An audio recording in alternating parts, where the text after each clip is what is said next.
Hello guys! Ito pong muli si Aling Tindera Vlogs. For today's video guys, ay magiging ahente muna ako ng bahay. Sa mga hindi pa nakapag-subscribe kay Aling Tindera Vlogs, please subscribe, like, and comment at mag-iwan po kayo ng bakas para sa mga may channel ay masuklian ko din po. So tara guys, mag-tour tayo sa bahay.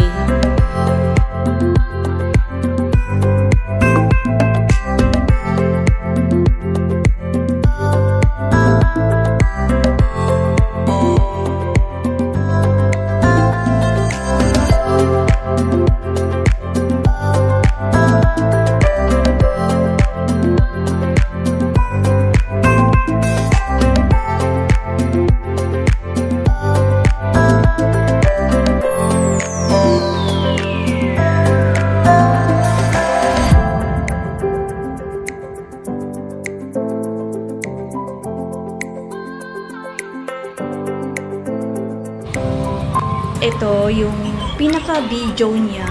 Itutur ko kayo sa loob at i-explain ko sa inyo ibang details niya.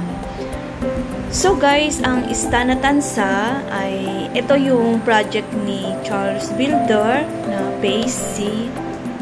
Provision siya ng 3-bedroom, 2 toilet and bath, isa sa taas, isa sa baba, at ang kabuuan na lot area is 44 square meter. Ang floor area naman niya ay 58 square meter. Then, ang TCP niya guys, 2,150,000. Then, ang down payment niya is 231K, 24 months to pay ng 9,417. Ang HDMF, ito yung tinatawag na binabayaran mo sa Pag-ibig is 11K 973. Ang required income naman niya guys is 35K.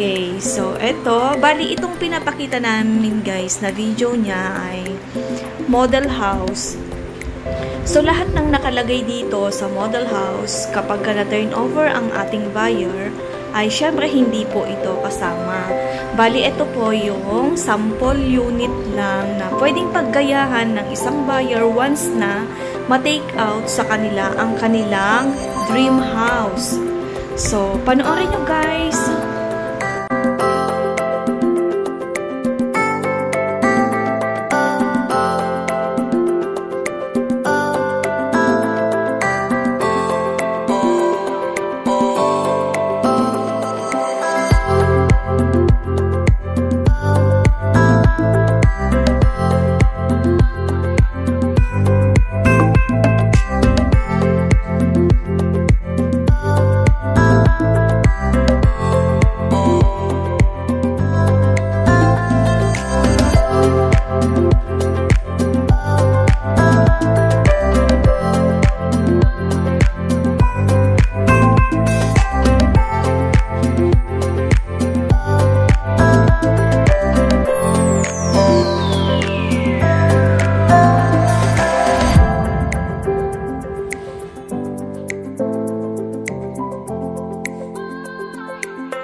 So, ayun guys, tapos na tayo sa ating model house. Puntahan naman natin yung turnover unit.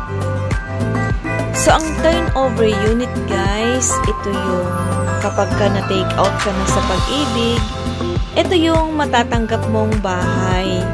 Ganito yung itsura ng ibibigay nila sa iyo na bahay. Ang tawag dito guys ay bare unit. Bare unit siya. Bare unit ang turnover niya. So, eto, buksan na natin yung pintuan guys. O, yan, bare type. So, yung pintuan niya is, eto, solid yan na bakal na makapal.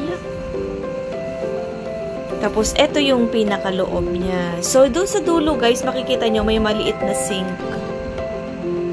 So, eto naman dito, may mga bigay yan, guys.